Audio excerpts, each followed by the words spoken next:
It was 2 a.m. on a Tuesday. Alex was flipping through channels, the only light in his apartment coming from the television screen. Bored, restless, until an infomercial stopped him cold. The screen flashed in bold, jagged letters, "The Black Manor Challenge." A smooth-talking host, Arthur Vance, appeared. One night, that's all it takes. $1 million cash to anyone who can survive until sunrise inside the Route 66 Black Manor. Alex felt a rush. $1 million. That was life-changing money. He didn't believe in ghosts. He believed in marketing. The legends about the manor were infamous across the Arizona desert. They said it wasn't just abandoned, it was a gateway. Nobody who spent the night ever made it past 8 months alive. Those who survived the night died later, screaming about a shadow man in a black shroud who circled their homes, shrieking a sound that could shatter glass. Locals whispered that after the shrieking stopped, they'd find things on their doorsteps: long black fingernails, human teeth, and splatters of blood. Vance had bought the surrounding land for pennies and turned the tragedy into a tourist trap. People paid to see the scariest place on earth. Alex, ever the skeptic, saw an opportunity. He filled out the online form. He didn't care about the risk, he cared about the reward. 2 days later, the call came. "Alex, you've been selected. February 14th, Valentine's Day. You can bring 2 guests. No weapons. We provide food. Break the rules, you're disqualified." On the evening of February 14th, Alex arrived at the edge of Route 66. With him were his younger brother Ben and his best friend Cole. The sun was setting, painting the desert in bruised purples and bloody reds. The Black Manor was worse than the pictures. It was a massive Victorian-era structure, completely blackened as if charred by a fire that never happened. Massive leafless oak branches didn't just surround the house, they seemed to be piercing through the walls, like the house was being slowly strangled by nature. A few lingering tourists were leaving, casting nervous glances at the trio.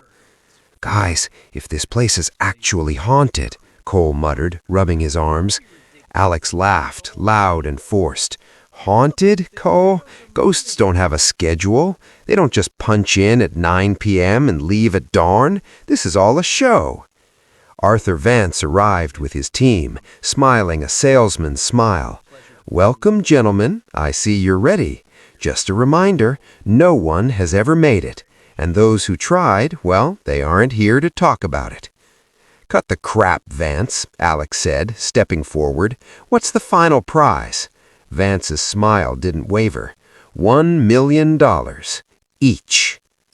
The 3 friends looked at each other, their fear instantly replaced by greed. $3 million total. Vance handed over a thick contract. "Sign here. It states that whatever happens inside, the management is not responsible. Death, madness, disappearance, it's all on you." Alex signed without reading. Ben and Cole followed. As Vance was leaving, he stopped by his SUV. "One last thing," he said, his voice dropping. "At 9 p.m., the guard leaves. Your screams, no one will hear. If you can't make it, there's a massive iron bell by the front door. Ring it. We might try to get you out, but there are no guarantees." The team left. The desert silence rushed back in, heavy and suffocating. They walked to the massive front door.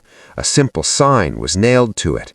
"Enter at your own risk, the scariest place on earth." Alex pushed the door open. It groaned on its hinges. Inside, Vance's team had left a small spread, a kettle of hot coffee, water, and some snacks. "Does the air feel thick to you?" Ben asked, taking a shallow breath. "Like it's mixed with something?" "Relax," Alex snapped. "It's psychological. They tell us these stories so we expect to get scared. We aren't going to fall for it." They finished their coffee and looked at the next door, a massive iron-banded entryway to the inner courtyard. Alex unlocked it. The courtyard was dominated by a massive gnarled oak tree. Its roots had destroyed the stone flooring, looking like giant wooden serpents twisting across the ground. A set of broken stone stairs led to a second-floor balcony with one single room. Alex checked his watch. 9:15. It started. The sounds, it's all part of the loop. We go up to that second-floor room, we lock the door, and we wait for the sun. They ran up the stairs and slammed the door of the upstairs room, locking it tight. They sat in the dark, listening to the creaking. Then the creaking stopped. Alex looked out the window. Through the dusty glass, he saw it. In the middle of the courtyard, next to the tree, a towering figure, shrouded from head to toe in an ancient, tattered black cloth. The shrieking began. It wasn't human. It was a sound of absolute torment and rage, a sound that seemed to vibrate the very air in their lungs. The shriek didn't just stop. It dissolved into the walls. Alex sat back, his heart hammering against his ribs. "It's a prank," he whispered, but even he didn't believe it. Ben was catatonic, his eyes wide, staring at the door. Suddenly a new sound began, a rhythmic thud, thud, thud. It sounded like an axe hitting wood. Then the sound changed. It was hitting the stone walls. Clink, clink. Then came the voice, a raspy, wet mumble. The footsteps started on the stairs, heavy, dragging. Through the gap under the door, they saw a shadow. A face appeared at the small window of the door. It was a man, but his skin was the color of a bruise. His eyes were missing, replaced by hollow black pits. He held a rusted woodcutter's axe, dripping with something dark and thick. He just sat on a chair right outside their door and started to laugh, a low, wheezing giggle that crawled under their skin. "I can't take it," Ben snapped. He bolted. He unlocked the door and ran for the stairs. "Ben, no!" Alex screamed. The man with the axe stood up with impossible speed. Cole tried to help, but the creature swung the heavy blade. A sickening crunch echoed through the manor. Cole didn't even scream. He just slumped. Alex watched from the shadows as the creature dragged Cole's body down the stairs by his hair. Ben was trapped in the courtyard, screaming at the locked iron gate.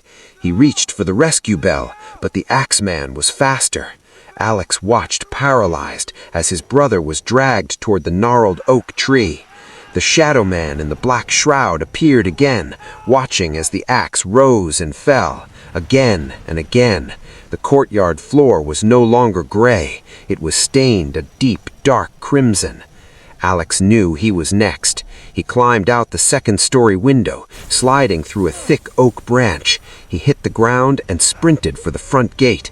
He reached the bell. He pulled the rope with everything he had. Clang, clang, clang. The axeman turned. He began to sprint towards Alex, the heavy blade scraping the stone. Alex closed his eyes, waiting for the cold steel. And then, silence.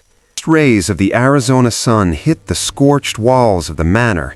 The nightmare didn't end. It just changed shape. Alex, Ben, and Cole found themselves lying on the cold stone floor of the upstairs room, gasping for air, their hands clutching their chests exactly where the axe had struck in their dreams. They ran out of the house, stumbling into the morning light.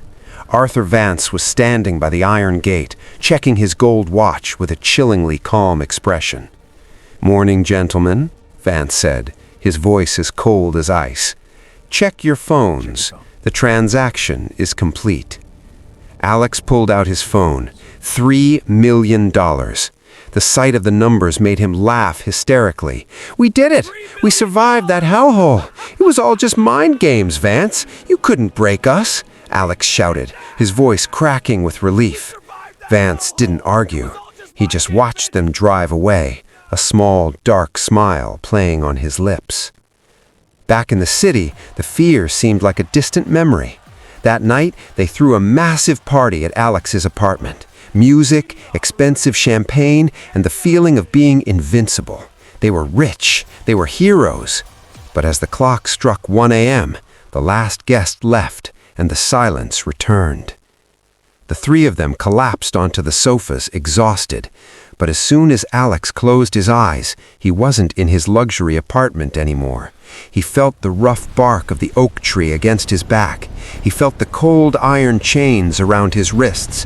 He looked to his left. Ben and Cole were there, hanging from the branches, their faces twisted in agony as the Axeman approached. They woke up screaming in unison. The apartment was dark, but the air felt thick and smelled of rotting wood.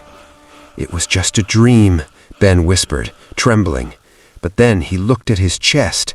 There was a thin red line right over his heart, a mark that wasn't there before. For the next 4 days, sleep became their enemy. Every time they drifted off, they were teleported back to the Black Manor. The torture was real.